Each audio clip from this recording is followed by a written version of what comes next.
Ayah harus jadi kepala. Katakan sama-sama, ayah harus jadi kepala. Yang laki-laki bilang, aku harus jadi kepala. Laki-laki itu harus jadi pemimpin dalam keluarga. Bukan mama. Istri-istri dengar. Jangan dominan lebih daripada suamimu. Ini keluar dari mulut seorang perempuan yang terlihat dominan. Tapi saya kasih tahu, suami saya yang memutuskan hidup saya. Tanya aja. Tanya aja sama semua staf. Bu Heni punya hak ngomong?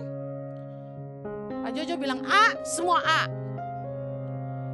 Efesus 5 ayat 23. Ya firman Tuhan. Sama-sama yuk. Karena suami adalah kepala istri. Ulangi. Karena suami adalah kepala istri. Sama seperti Kristus adalah kepala jemaat. Dialah yang menyelamatkan tubuh. Kalau keluargamu mau selamat, ayah harus jadi kepala. Kenapa anak-anak berontak? Kenapa anak laki-laki gak respect sama perempuan? Kenapa anak perempuan dominan sama pacarnya? Kasar sama laki-laki. Why? Karena dia lihat di depan mamahnya, di depan matanya. Papanya payah. Papanya memble. Papanya lemah. Gak bisa apa-apa. Gak bisa bikin keputusan. Siapa yang jadi kepala di rumah? Mother knows best. Gitu kan? Kayak Rapunzel. Apa-apa mama, apa-apa mama. Saya ngomong ini. Saya lahir dari seorang mama yang dominan. Dominan mentok. Saya juga dominan. Saya lahir itu di keluarga yang saya harus bisa mandiri. Umur 18 tahun saya sudah harus kerja sendiri. Umur 11 tahun saya udah harus nyuci baju sendiri. Nggak ada orang tua. Hukum rimba berlaku di hidup saya. Siapa yang kuat dia bertahan. Bayangkan saya tuh harus bikin keputusan sendiri sejak umur 11 tahun. Karena nggak ada yang ngarahin saya.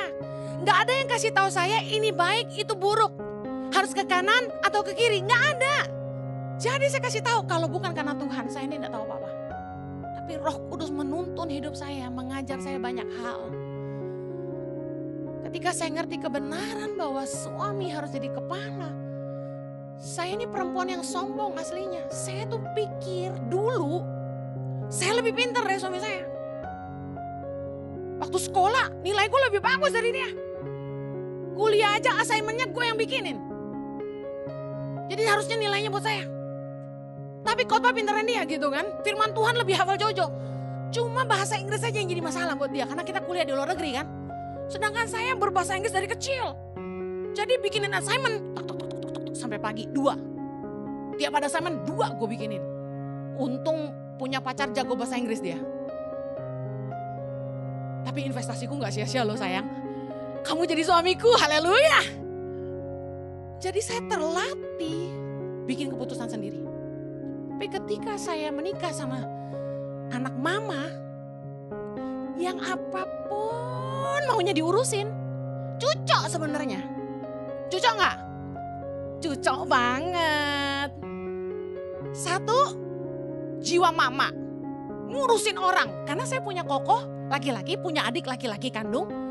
Dari kecil mama papa nggak ada, saya yang ngurus mereka. Mereka kalau sakit saya kompresin, saya nggak tidur sampai pagi, saya duduk di kursi. Ketiduran, padahal besok masih sekolah. Karena saya sayang sama adik sama koko saya. Saya belajar masak supaya bisa kasih makan mereka. Jadi saya terbiasa ngurusin koko sama adik. Tapi ternyata Tuhan punya rencana yang luar biasa. Karena hari ini saya jadi mama buat 7.500 anak-anak Indonesia. Haleluya. God is good. Jadi ketemu anak mama sama jiwa emak-emak. Cucok meong.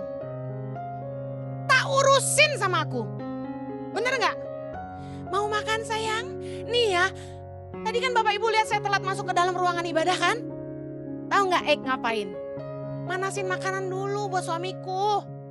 Dia belum makan. Saya juga belum loh. Gak apa-apa. Saya senang hari ini celana saya udah balik lagi ke size sebelumnya. Haleluya. Masih satu size lagi. Nah, saya ngurusin suami saya sampai istilah firman Tuhan seperti Potifar. diurusin Yusuf. Sampai tidak ada lagi yang perlu diurus sama Potifar selain daripada makanannya sendiri.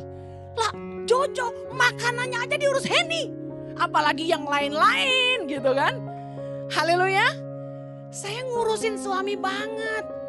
Nah otomatis dominan gak saya?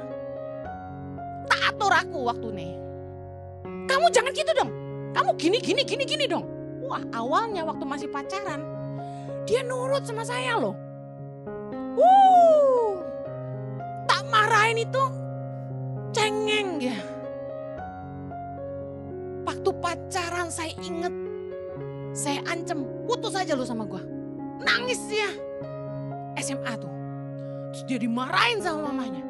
Ngapain kamu nangis diputusin Henny? Nah saya belajar. Ketika dia makin dewasa. Saya doain satu hal. Ini jawaban doa saya dijawab Tuhan. Saya doa gini. Tuhan kasih Jojo tuh wibawa ilahi. Nih istri-istri. Doain suamimu yang memble. Tuhan kasih suamiku tuh wibawa ilahi. Tiba-tiba bablas doanya. Kebanyakan. Jadi galak. Bukan cuma berwibawa. Jadi dominan mentok. Tahun 2020 di tes foto karakter. Merahnya 6. Kalau yang ngerti foto karakter pasti paham maksud saya. Merah 6 itu udah tertinggi untuk orang dominan. Kayak Hitler gitu merahnya 6. Ini never say no sama Pak Jojo ya. Kalau Anda kerja sama Pak Jojo itu tidak menerima kata tidak bisa. Jadi saya akhirnya kaget-kaget. Gue biasa ngurus dia gitu kan ya. Gak tahu kenapa jadi galak gini. Nah saya bersyukur dalam pembentukan itu Jojo jadi kepala. Dia yang ngatur rumah tangga kami. Anak mau kuliah di mana harus ngomong sama dia. Kami dalam setahun itu mau kemana Jojo yang ngatur. Saking keenakan diatur Jojo sekarang saya bingung kalau disuruh mikir. Hen, tolong pesenin tiket. Mau kemana? Mau ke ini, coriin tiketnya. Gimana caranya? Karena biasanya dia yang ngurus. Jadi blow on saya. Saya yang dominan, jadi gak punya suara.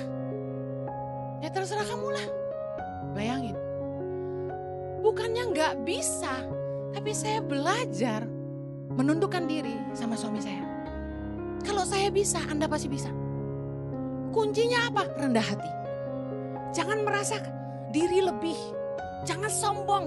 Karena kebenaran firman Tuhan berkata, suami adalah kepala. Bukan hanya kepala istri, tapi dia adalah penyelamat tubuh.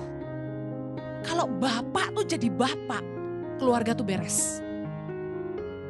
Kalau ayah tuh bertobat, lebih mudah untuk membawa anak-anaknya selamat.